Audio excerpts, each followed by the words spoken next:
Lebih simpelnya begini. Ada 3 tipe manusia di dunia ini, ya. Yang pertama, dia berpaham kapitalisme, ya. Tahu kapitalisme? Paham kapitalisme, ya. Dasar pemikirannya adalah mengakui adanya Tuhan, tapi menolak aturan Tuhan. Terkait dengan kapitalisme, mengakui adanya Tuhan tapi menolak aturan Tuhan, tadi sudah dicontohkan. Mengaku katanya Allah ada atau Tuhan itu ada, tapi faktanya sholat saja ditinggalkan. Betul begitu? Percaya bahwa makan babi haram, tapi pacaran diembat. Maka penerapannya atau sistem aturannya yang diterapkan adalah apa? Demokrasi liberal, ya. Boleh beragama, ya kan? Tapi jangan fanatik, ya kan? Harus mengikuti sesuatu yang sudah umum. Jadi kalau pacaran itu umum di tengah-tengah masyarakat, ya itu jadi umum. Itu untuk mereka. Tidak lagi bersandarkan bahwa pacaran atau khalwat atau ikhtilat itu sesuatu yang diharamkan oleh agama atau tidak. Nah, ini apa namanya? Pemahaman yang pertama. Yang kedua, ada paham namanya apa? Sosialisme. Ada jenis manusia kedua, yaitu orang yang memegang prinsip sosialisme atau pahamnya sosialisme. Dasar pemikirannya apa? Nah, ini lebih gentleman. Loh iya. Coba kalau yang atas tadi, ini masih setengah berani setengah enggak. Ibarat angkat perang tuh, perangku tumpul enggak? Oh balik lagi. Perang lagi? Oh enggak. Nah kalau ini gentleman ya. Sekali dia nggak percaya Tuhan, aturannya pun nggak ada. Wah, luar biasa nih. Mau jadi begini? Apa yang diterapkan? Demokrasi terpimpin, ekonomi terpimpin, dan lain-lain. Ya, kalau dulu ada Rusia dan Cina, ya. Kalau hari ini udah nggak ada. Tapi kalau kapitalisme hampir seluruh dunia, ya, hampir seluruh dunia menggunakan demokrasi liberal, ekonomi liberal.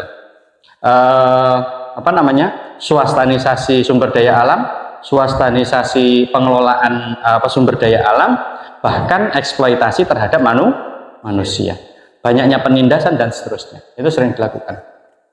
Nah, legacy kepemimpinan dan seterusnya. Yang ketiga, ada tipe manusia ketiga, yaitu berpaham Islam.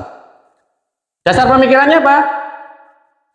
Mengakui adanya Tuhan, juga mengakui aturan Tuhan.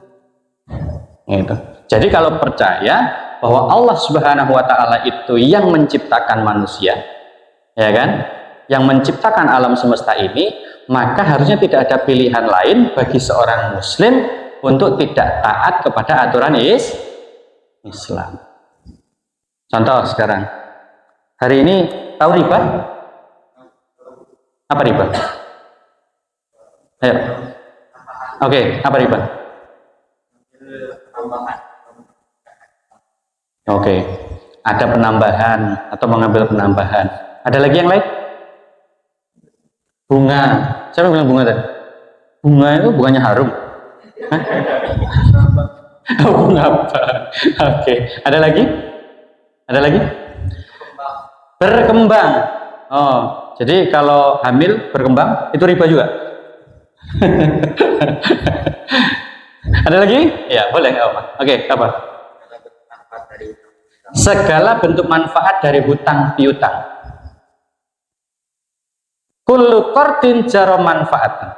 Setiap qard, ya, terus ada manfaat, maka hukumnya haram atau fahuwa riba. Itu yang dinamakan riba. Kullu qardin jaro manfaatan fahuwa riba. Itu. Oh, saya ngajarin anak UIN, ini salah ini. Mana yang anak UIN tadi? Coba ngapain? Oke, berapa orang? Banyak kayaknya kan? Lihat ini, Win. Oke, luar biasa. Pantasan banyak ngomong Win.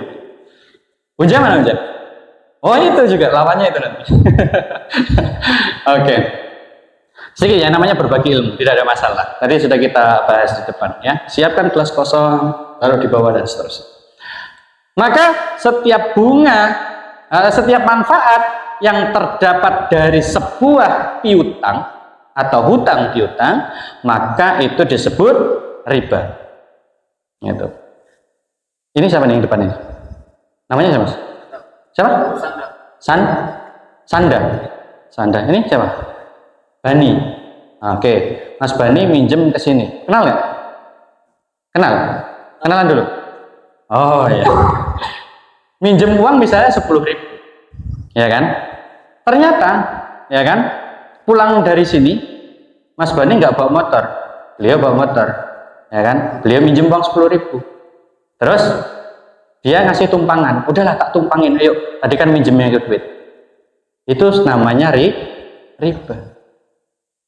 Karena belum terjadi kemakluman di antara mereka. Tapi kalau seandainya ini sudah biasa kenal, kemana saja sering boncengan, terus kemudian minjem 10.000. Nah, itu namanya terjadi kemakluman, kebiasaan dalam aktivitasnya tanpa hutang, walaupun tanpa ataupun berhutang ataupun tanpa hutang, dia tetap begitu. Nah, maka itu tidak terhitung manfaat. Tapi kalau manfaatnya itu terjadi ketika ada hutang, maka itu namanya riba. Ya, dalilnya tadi kullu qardin jaro manfaatan fahuwa riba. Saya ingin menjelaskan itu. Sekarang riba itu berapa persen seluruh penduduk Indonesia yang terlibat riba?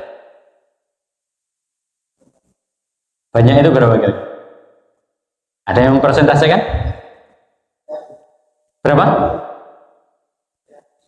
39? 85? Ada lagi? 95? Ada lagi? 99?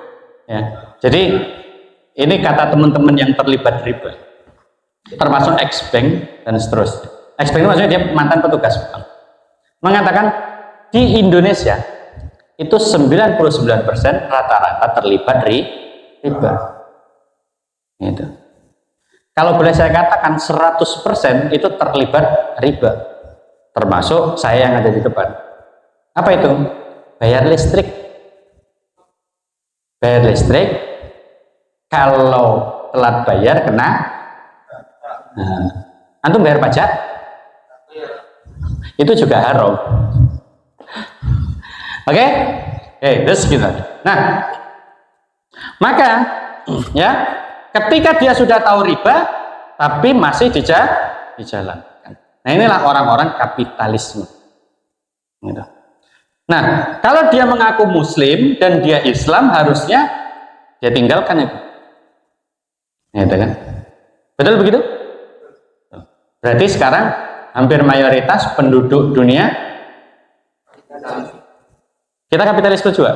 Jangan sampai. Maka inilah pentingnya kita belajar. Supaya apa? Supaya kita tidak terjebak dalam paham kapitalisme.